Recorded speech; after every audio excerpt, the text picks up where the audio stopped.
السلام علیکم۔ Welcome to my channel کہانی جنکشن۔ نئی دلچسپ اور ہارر کہانیاں سننے کے لیے میرے چینل کو سبسکرائب کریں۔ نئی سازشیں بنانے میں مصروف تھے۔ اب وہ زرتاش کو حاصل کرنے اور اس کی کمائی پر عیش کے خواب دیکھنے لگی۔ مومنہ نے اپنا انٹر پاس کر لیا اور آگے MBA کرنے لگی۔ نورین اور حورین نے نہ صرف پڑھائی میں اول تھی بلکہ باقی سرگرمیوں میں بھی حصہ لیتی۔ نورین کی تقریر ہمیشہ لوگوں کو متاثر کر دیتی تھی۔ آج بھی وہ پہلا انعام جیت کر آئی تھی۔ اس نے معاشرے کو لے کر عورت پر ہونے والے ظلم و زیادتی پر تقریر کی تھی۔ کچھ دن بعد ایک اینکر اس کے پاس آیا اور اس کی اس تقریر کرنے کے پیچھے کوئی بات ہے اس سے پوچھا۔ اس نے اپنی زندگی کی کہانی بتا دی اور اپنے ننیال والوں کو اپنے ساتھ ہونے والی بدسلوکیاں روتے ہوئے بتائی۔ صرف چند ہی گھنٹوں میں پورے ملک میں یہ انٹرویو دکھایا جانے لگا۔ بڑے بڑے لوگ ان کا ساتھ دینے لگے اور ان کے باپ کو سزا دلوانے کو کھڑے ہو گئے، مگر نرمین نے روک دیا اور کہا، میں نے اس سے بے انتہا محبت کی تھی، میں اسے دکھ نہیں دے سکتی۔ اس نے جو کیا وہ اس کا ظرف، میں نے خاموشی اختیار کر لی۔ لوگ بہت امڑ رہے تھے انہیں انصاف دلانے کے لیے، مگر نرمین کے انکار پر سب خاموش ہو گئے۔ وقت گزرتا گیا۔ عمیر اور رشید نے نرمین سے کافی رابطے کیے اور احسان جتانے والے انداز میں بولے، ہم زرتاش کو اپنی بہو بنا لیتے ہیں۔ کہاں تم پر 5 بچیوں کا بوجھ ہے، کس کو اس کو بیاہ ہوگی، اور پھر وہ بھی طلاق یافتہ۔ زرتاش نے نرمین کے بولنے سے پہلے ہی فون پکڑ لیا اور اونچی آواز میں بولی، مسٹر عمیر، ہم طلاق یافتہ عورت کی بچیاں ہیں۔ تمہارے بیٹوں کے مقام اتنے گر گئے کہ تم ہماری جیسوں کے لیے منتیں کر رہے ہو، اور طنزیہ ہنس کر فون بند کر دیا۔ عمیر اور اس کی بیوی کے تن بدن میں آگ لگ گئی۔ عمیر کیسر سے ملا اور کہا، اپنی بچیوں کو بڑی ڈیل دے رکھی ہے تم نے، دیکھو کیسے ٹی وی پر نشر ہو رہی ہیں۔ کیسر بھی ان کی کامیابیوں سے کافی جھلسا ہوا تھا۔ اس نے فیصلہ کیا کہ وہ جا کر ان پر سختی کرے گا، اور وہ عورتیں کر کیا لیں گی۔ عمیر اسے بھڑکا کر گھر آ گیا اور اپنا کارنامہ اپنی بیوی کو سنایا۔ دونوں بہت خوش تھے کہ اب یہ نرمین اپنی بچیوں سمیت پھر ذلیل ہوگی۔ اگلے ہی دن کیسر سرگودا کے لیے نکل گیا۔ وہاں جا کر اس نے سیکیورٹی گارڈ سے کہا، میں نرمین کا رشتہ دار ہوں، اس سے ملنے آیا ہوں۔ گارڈ نے اسے جانے دیا۔ وہ اندر گیا۔ اندر سب خوش گپیوں میں مصروف تھے۔ اس نے جا کر زرتاش کو بالوں سے پکڑ لیا اور بولا، بڑا اچھل رہی ہے، کمینی، تجھ سے تیرا ماموں زاد شادی کر رہا ہے، یہی بڑی بات ہے، ورنہ تم پر تو کوئی تھوکے بھی نہ۔ اندر ہنگامہ سن کر گارڈ اندر آئے اور اسے پکڑ لیا۔ نرمین اتنے سالوں بعد کیسر کو دیکھ کر اپنا حوصلہ کھو بیٹھی۔ یہ اس کی محبت تھا اور آج کسی اور کا تھا۔ اس کی اس حرکت پر نرمین نے اسے ایک کمشنر پر حملہ کرنے کے جرم میں جیل جانے سے بچا لیا۔ وہ واپس آیا اور اس نے عمیر کو ہاں کر دی۔ اسے کوئی ڈر نہ تھا، کیونکہ وہ جانتا تھا کہ نرمین اس سے آج بھی محبت کرتی ہے، وہ اسے تکلیف نہیں دے گی۔ اس نے نرمین سے فون کر کے کہا، اس جمعے تیار رہنا، زرتاش کی شادی ہے۔ زرتاش نے لڑنا چاہا مگر نرمین نے روک دیا۔ کل زرتاش کا نکاح کرنے اس نے جانا تھا۔ ادھر زرتاش پوری سیکیورٹی کے ساتھ کھڑی دل ہی دل میں ہنس رہی تھی۔ اسے بس کل کا انتظار تھا۔ یہ جاہل لوگ بھول گئے تھے کہ وہ ایک کمشنر سے پنگا لے رہے ہیں۔ کیسر کام سے واپس آ رہا تھا۔ ابھی وہ رستے میں ہی تھا جب اسے مصباح کے روتے ہوئے کال آئی، مصباح، کیسر جلدی پہنچو، ہمارے بچوں کا ایکسیڈنٹ ہو گیا ہے اور وہ بہت بری حالت میں ہیں۔ وہ جلدی جلدی پہنچا۔ مصباح سامنے زمین پر بیٹھی رو رہی تھی۔ کیسر اس کے پاس گیا۔ سب لوگ وہاں موجود تھے اور آنکھ اشک بار تھی۔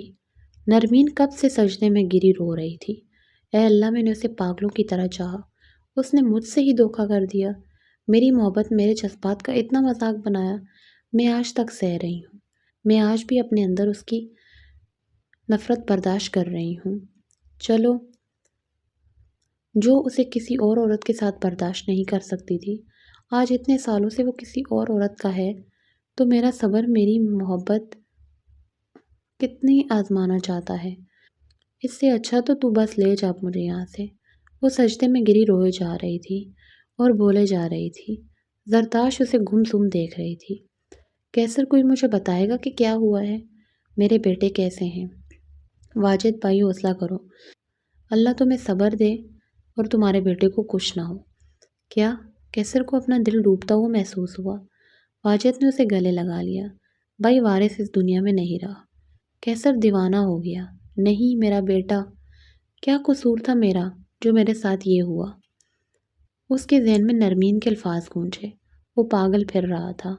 اس کا ایک بیٹا کوما میں اور دوسرا اس دنیا سے چلا گیا تھا۔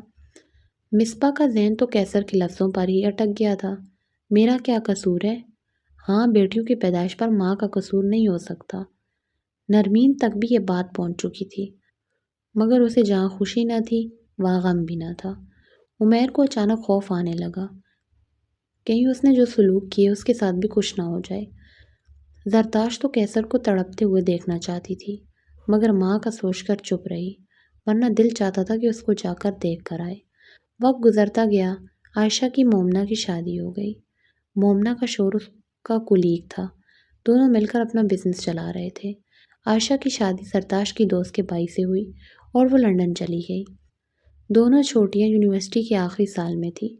زرتاش کے لیے اتنے رشتے آئے مگر اس نے شادی نہیں کی۔ اسے مرد سے ہی نفرت ہو گئی تھی۔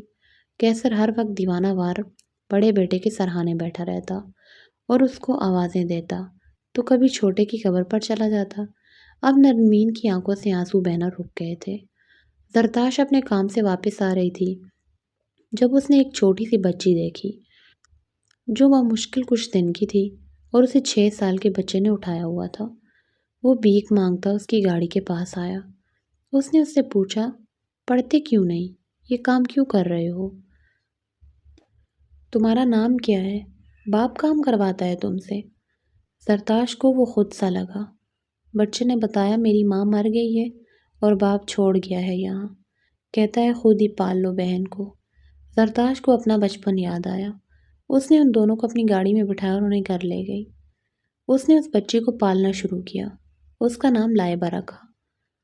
احد کو اسکول ڈالا پڑھنے کے لیے۔ 10 سال گزر گئے۔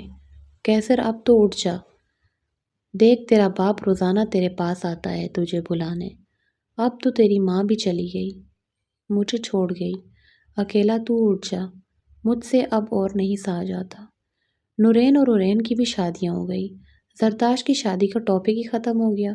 وہ بس ان دونوں بچوں کی ماں تھی، ان میں اس کی جان بستی تھی۔ وہ اپنی ماں کو چھوڑ کر کہیں نہیں جانا چاہتی تھی۔ نرمین آج بھی کیسر کا غم نہیں بھلا پائی۔ زرتاش نے ایک NGO اور کھول لی جہاں یتیم، بیوہ، طلاق یافتہ ہر قسم کی عورتوں کے لیے گنجائش تھی۔ بہت ہی جلد وہ ادارہ چھوٹے چھوٹے بچوں سے بھر گیا۔ ہر طرف ان کی چہچہاٹ سنائی دیتی تھی۔ نرمین کو وہ ہر وقت لگائے رکھتے تھے۔ وہ اب کافی خوش رہتی۔ زرتاش کا یہ آئیڈیا کام کر گیا تھا۔ نرمین اب بہت حد تک بہل گئی تھی۔ وقت گزرتا گیا۔ نرمین نے 2 حج کر لیے۔ ہر عمرہ و حج میں اس نے صبر مانگا جو اسے مل گیا۔ اب وہ گویا کیسر اور اس کی بے وفائی کو بھول گئی۔ کیسر بہت بوڑھا ہو گیا تھا اور اسے اب زندگی میں دلچسپی ہی نہیں رہی تھی۔ ایسے یوں لیٹے لیٹے دن گزر جاتے۔ نہ اولاد تھی، نہ کوئی سنبھالنے والا۔ جو ایک بیٹا تھا وہ تو کوما میں تھا۔ بیٹیوں سے تو اس نے خود ہی چھت چھین لی تھی۔ وہ ہمیشہ نرمین کے ایک ہی فکرے پر سوچتا رہتا، کیا پتہ ہمارے بیٹے ہمیں کوئی ایسا غم لگا دیتے کہ ہم لاشعور ہو جاتے، اور وہ لاشعور ہو گیا تھا۔ اس نے اپنی خواہش کے لیے نرمین کو توڑا تھا، جو اس کے بچپن کی محبت تھی، اس کی امنگ تھی، اور نرمین تو پاگل تھی اس کے پیچھے۔ اس کے پاس اولاد تو تھی، چاہے بیٹیاں ہی تھی۔ اب کیا تھا؟ وہ بدبو کے ڈیر میں پڑا تھا اور نرمین بیٹیوں کے ساتھ ان کے سارے خوش نما زندگی گزار رہی تھی، اور وہ بیٹوں کے ہوتے ہوئے بھی اکیلا تھا۔ اسے نرمین کی اکثر یاد آتی۔ آج اس کے دل کی جو حالت تھی وہ آج سے بہت سال پہلے نرمین کی بھی ہو گئی تھی۔ آج اسے پتہ چلا کہ دل جب ڈوبتا ہے تو کیسا لگتا ہے۔ 3 سال مزید گزر گئے۔ حارث کی حالت میں تھوڑا سدھار آیا۔ وہ آنکھیں کھول چکا تھا مگر یادداشت کھو گیا۔ وہ اپنے باپ کو نہیں پہچان پا رہا تھا۔ آج کیسر ڈنڈے کے سہارے کھڑا تھا۔ وہ اسے دیکھ کر بس چپ تھا۔ رو رو کر آنکھیں تو کب کی جواب دے گئی تھی۔ وقت گزرتا گیا۔ حارث ٹھیک ہوتا گیا۔ آج وہ ڈسچارج ہونا تھا۔ کیسر کے لیے وہ گھر آیا۔ آج اس گھر میں پھر رونق ہوئی تھی۔ اسے مصباح کے جانے کا کوئی دکھ نہ تھا۔